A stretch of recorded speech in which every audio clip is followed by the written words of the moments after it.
Girlfriend's mom said I should sleep on the couch in my house so she could have the guest room. I agreed, then called a locksmith. Hello everyone, welcome to Reddit Visuals. Have you ever thought people can't possibly shock you anymore, and then they remind you just how entitled someone can get under your own roof? Yeah, that's what happened to me. Buckle up, because this story starts off polite, slides into chaos, and ends with two people standing on my porch, wondering how they lost everything they thought they controlled. When I met Rachel, I thought I'd finally found calm. I'm 34, work in property management, and own a 3-bedroom house in a quiet suburb just outside of Austin. Nothing fancy, but I renovated every inch myself.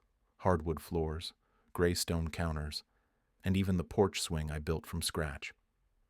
Rachel, 30, was a nurse, warm, patient, and had that steady humor you only find in people who work in hospitals and see the worst of humanity daily.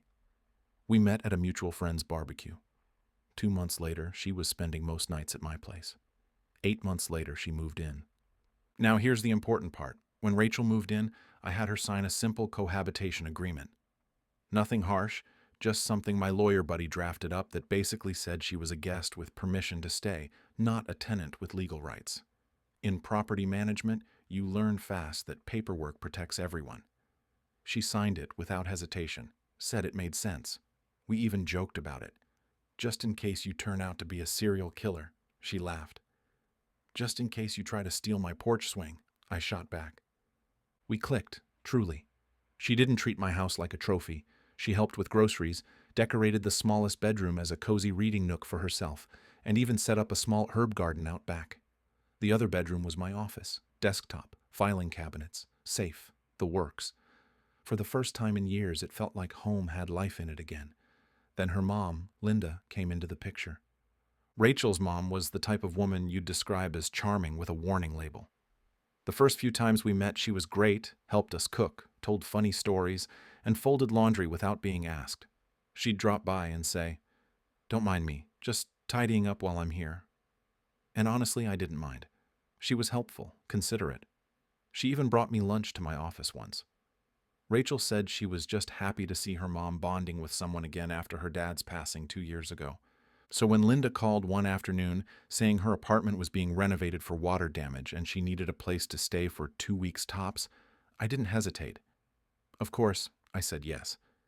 Rachel's reading nook could convert to a guest space temporarily.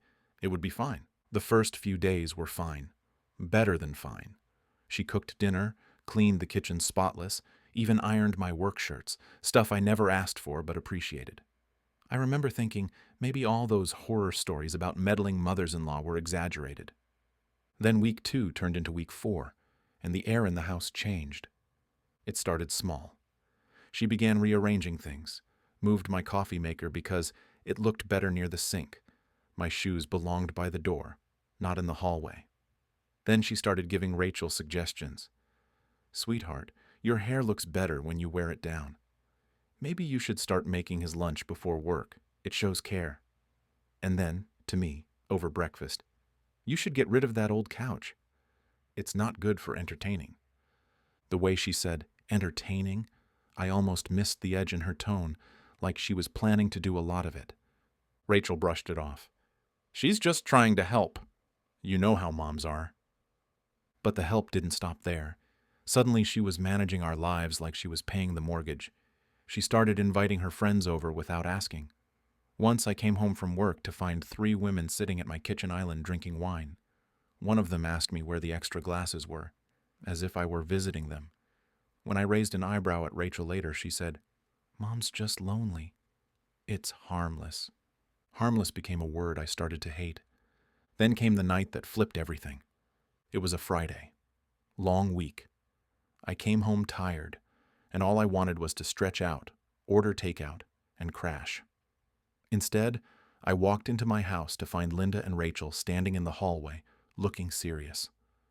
Rachel had that nervous half-smile she uses when she's caught between loyalty and logic. Linda cleared her throat. "So, since my back's been acting up, I was hoping to switch rooms. That small bedroom with the reading chair is making my sciatica flare up." I blinked. "Okay.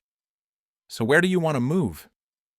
Well, she said sweetly, the office bedroom is larger, has better airflow, and the closet would be perfect for my things.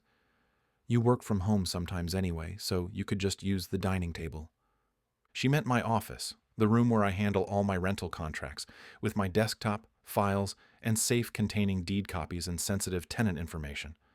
I laughed, thinking it was a joke. It wasn't. And since you'll need somewhere to sleep while we reorganize, she continued, it's only fair you take the couch for a few nights. You're young. Your back can handle it. I really need proper rest. Rachel tried to step in. Mom, maybe that's not reasonable. But Linda shot her a look that could melt concrete, and Rachel's voice just evaporated. I took a slow breath. You want me to sleep on the couch in my house while you take over my office as your bedroom? Linda smiled, all sugar and southern charm. Yes, dear. It's just temporary. You want me comfortable, don't you?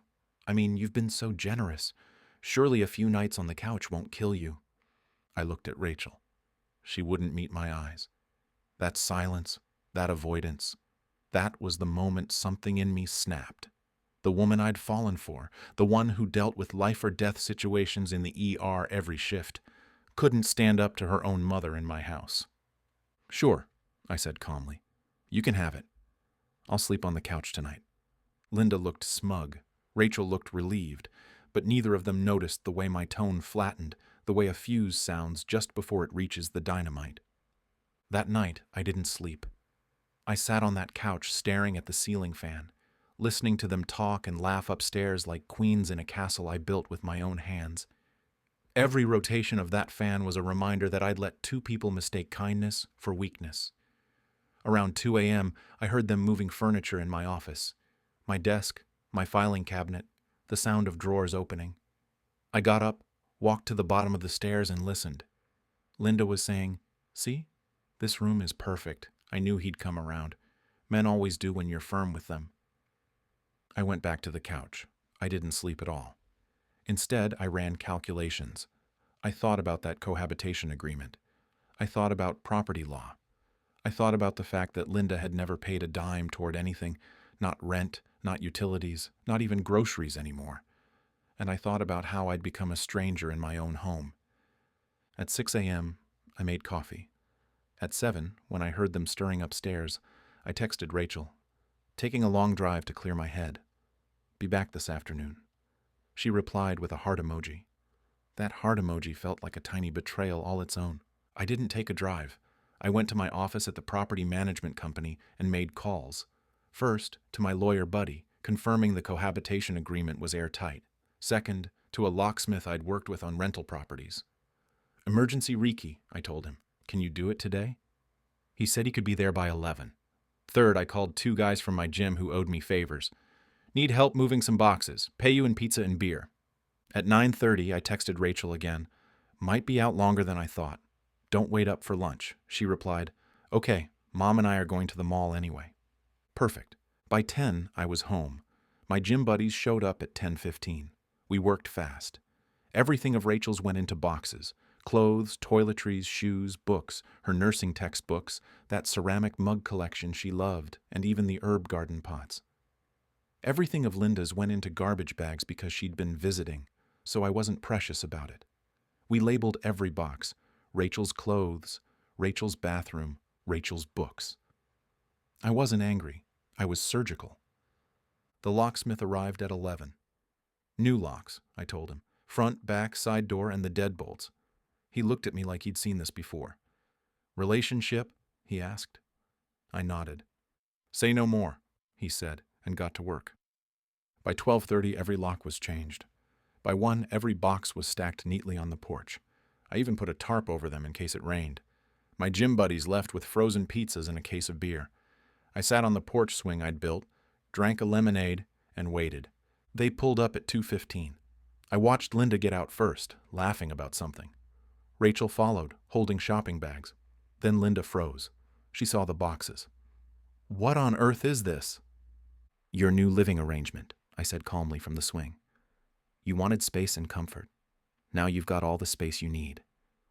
Rachel dropped her bags. What did you do? I packed your things. Neatly. No damage. You'll find everything labeled and organized. I even wrapped the breakables. Linda went red. You can't just throw us out! This is illegal! Actually, I said, standing up, it's not. Rachel signed a cohabitation agreement when she moved in. She's not a tenant, she's a guest, and guests don't get to rearrange the host's house or kick him out of his own bed.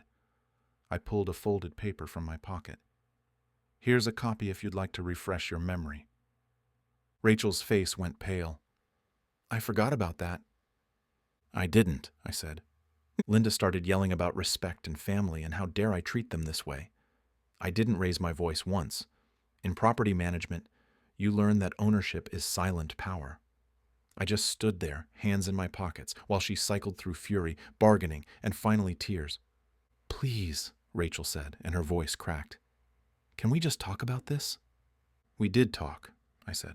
Last night, you chose silence. I was trying to keep the peace. You kept the peace by sacrificing me, I said. That's not peace, Rachel. That's surrender. Linda pointed a shaking finger at me. You'll regret this. We'll sue you. We'll tell everyone what kind of man you really are. Go ahead, I said. I've got the agreement, the texts, and 3 neighbors who watched you move my furniture yesterday through the window. I gestured to Mrs. Chen's house next door. She was standing in her window with her arms crossed, nodding at me. They loaded the boxes into Rachel's car in silence. It took 3 trips. Linda didn't say another word, just shot me looks that could have stripped paint. Rachel cried quietly, kept looking at me like she wanted to say something but couldn't find the words. When the last box was loaded, Rachel turned to me. I really did love you. Past tense, I said. That's the part that tells me everything. They left. I watched them drive away. Then I sat back on the swing and finished my lemonade. Mrs. Chen came over 5 minutes later with a plate of cookies. I've been waiting for someone on this street to do that for years, she said. Not with your situation specifically, just in general. Boundaries. Good for you. That night, my phone blew up. Calls, texts, Facebook messages.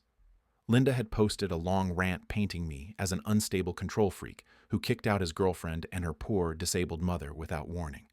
She used words like abusive and heartless. But here's the thing about small neighborhoods. People know you by your actions, not someone's Facebook rant. My neighbor Tom commented first.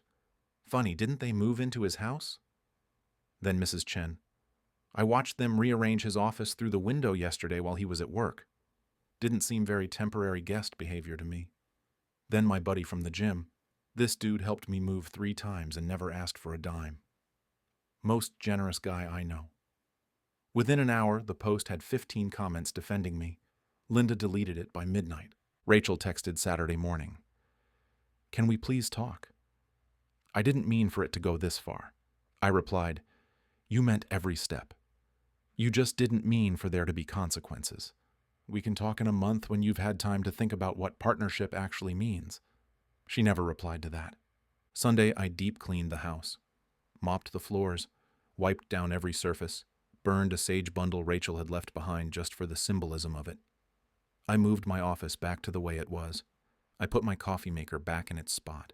I sat on my couch, in my house, and watched a movie without anyone telling me the volume was too loud. Monday, I went to work and told my boss what happened. He laughed so hard he had to sit down. You of all people, he said. Mister, always have a contract. I'm proud of you, man. Then he got serious. You did it right. Legally, emotionally, all of it. Don't second-guess yourself. A week later, I found a card in my mailbox from Mrs. Chen. Inside, it said, you did what everyone on this street has wished they could do at some point. Set boundaries without apology. Your father would be proud. That line broke me a little, in a good way, because my dad had always taught me that a man's home is his castle, but a castle without boundaries is just a place everyone else gets to rule. 2 weeks after that, Rachel's best friend, Jen, reached out. We'd always gotten along. She asked if we could meet for coffee. I almost said no, but curiosity won. We met at a neutral spot. She didn't waste time.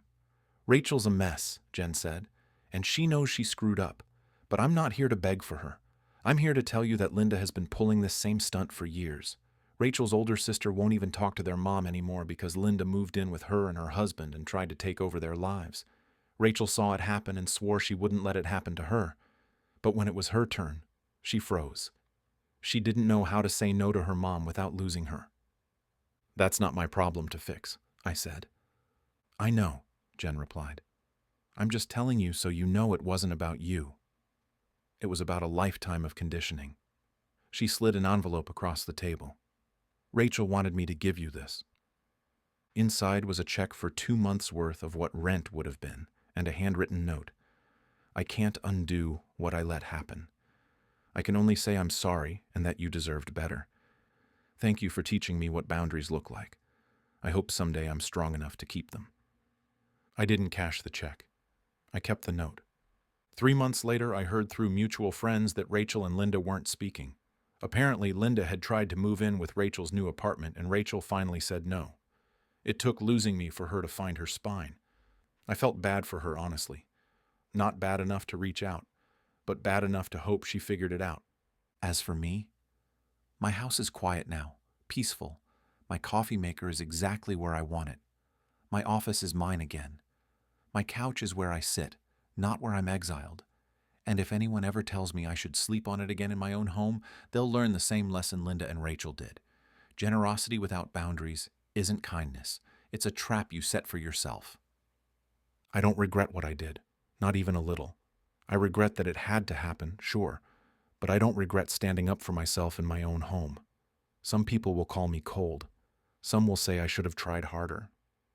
But here's what I learned. You can't negotiate with people who see your kindness as weakness. You can only show them the door. So what do you think, Reddit? Was I the a-hole for throwing out my girlfriend and her mom after they tried to kick me out of my own bed? Or was I just enforcing the boundaries they bulldozed? What would you have done if someone tried to evict you from your own home? Let me know your thoughts down below, and if you enjoyed this story, hit that like button and subscribe. It really helps the channel grow, and we've got more stories coming your way soon. Thanks for watching.